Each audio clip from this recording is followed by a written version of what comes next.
Belinda gonna whoop Sheba ass. Hey y'all, I believe this is part 7. I'm gonna go back and look, but I'll let y'all know, and we gonna still go, so it is what it is. We are listening to J.K. Wright's the Dragon Lord's Accidental Bride. I'm be getting tongue tied because I be forgetting, but yeah, that's what we listening to, y'all. So where we had left off was that Belinda was gonna sleep in Malrick's room. But Belinda said, I ain't no hoe, so you ain't gonna try to get no booty out of me. So Belinda was describing the room, and I'm looking at, y'all, I gotta have my book, I took notes. So Belinda says that it looks like a person leaves confession in here. So I'm thinking real castle like, and Malrick is like, everybody remember like.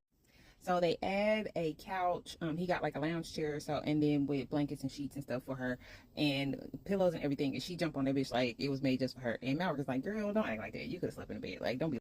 So the next morning, Julius comes and he's like, "Hey, we got this letter from the Dragon Council. They want to do a dragon dinner with baby girl, with Belinda and everything." And he was like, well, who the hell authorized this? And she was like, don't worry about it, I'll go. So then they get up, they get dressed, they go. So then when they walk in, of course everybody looking at them, because again, he ain't had a chick since forever. And Belinda's like, I feel scared. And everybody's like, as you should be. Okay. Then Julius politely gives her some advice. Look, don't take that ring off, don't give your blood to people, don't, ABC. And she said, who the hell do you think I am? He said, girl, you're a human. Anything can happen up in here. We just giving you the ground rules. Don't talk to nobody for real. You can talk to them, but don't talk to them like we don't know them like that. So, of course, she be there with her fine ass. She like, she's still spouting it, talking to people. Oh, giving elegance, giving, I should have been the queen. But now he in love with a baker like energy, okay? So the first course of the meal comes, and one of the ladies is there, and she like, hey, you don't want to eat that basic big ass thing of meat. Some of it's cooked, some of it ain't. So she was like, yeah, you know what? If I eat that, I'll probably get sick.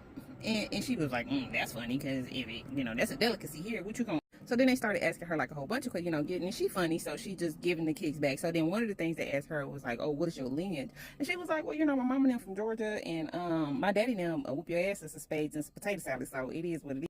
They thought that was real funny. So then they started asking her like a whole bunch of questions, and she, rapid fire answer them, but, trying to keep it cute, but at the same time, y'all my business. So she trying to keep it, as light as possible. Malrick is under the table, just smoke coming out his mouth, because he like, I don't like y'all having all, what's the information? Like, y'all don't never talk to people this much, and now all of a sudden, y'all see a beautiful black woman, and now y'all got to know all her damn business because she want to be the queen of dragons? So the last course, well, one of the courses in a meal, one of the dudes give her a dagger, and she was like, oh, I already have a dagger. He's like, well, you can't have too many daggers, we dragons, so get on. So again, then one of the dudes, they talking amongst themselves, and they like, no, I guess ain't nobody told her about the wedding night. And then she like, the fuck is going on with the wedding night? So then one of the dudes leaned over to him and was like, hey, you might need to hold on to that dagger.